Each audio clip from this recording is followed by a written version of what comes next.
কিস্তি পরিশোধের নামে প্রতারণা, বন্ধুকে ঠকিয়ে গাড়ি উধাও, পুলিশের জালে প্রতারক উদ্ধার মারুতি ইকো।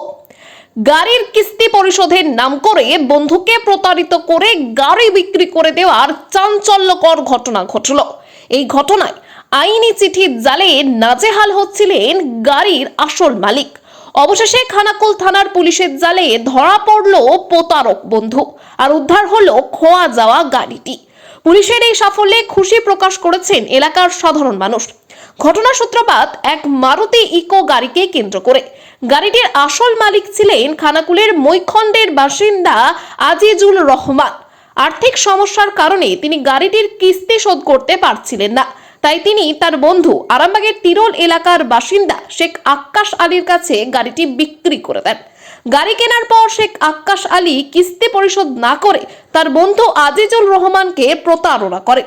তিনি গাড়িটি অন্য কোথাও বিক্রি করে দিয়ে উধাও হয়ে যান। এদিকে গাড়ির কিস্তি পরিশোধ না হওয়ায় ফাইন্যান্স কোম্পানি থেকে বারংবার আইনি চিঠি আসতে থাকে আজিজুল রহমানের বাড়িতে।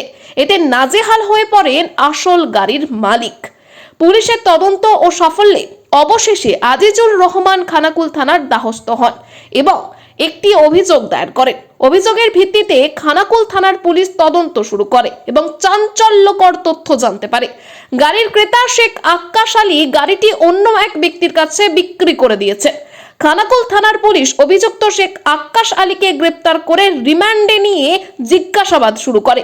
জিজ্ঞাসাবাদে বেরিয়ে আসে সমস্ত তথ্য। খানাকুল থানার ওসি সমীর মুখার্জির নেতৃত্বে এসআই সুদীপ সরকার একটি বিশেষ অভিযান চালান। সেই অভিযানে মুর্শিদাবাদের ডোমকল থেকে গাড়িটি উদ্ধার করে নিয়ে আসেন খানাকুল থানার পুলিশ। জানা গিয়েছে গাড়িটি 2024 সালের জুন জুলাই মাসের মধ্যে বিক্রি করা হয়েছিল। সমস্ত আইনি প্রক্রিয়া সম্পন্ন হওয়ার পরই গাড়িটি তার আসল মালিক আজিজুল রহমানের হাতে ফিরিয়ে দেওয়া হবে বলে জানিয়েছে খানাকুল থানার পুলিশ। খানাকুল থানার পুলিশের এই দ্রুত পদক্ষেপ এবং বিশাল সাফল্যকে সাধুবাদ জানিয়েছে এলাকার সাধারণ মানুষ। এই বিষয়ে দেখুন বিস্তারিত।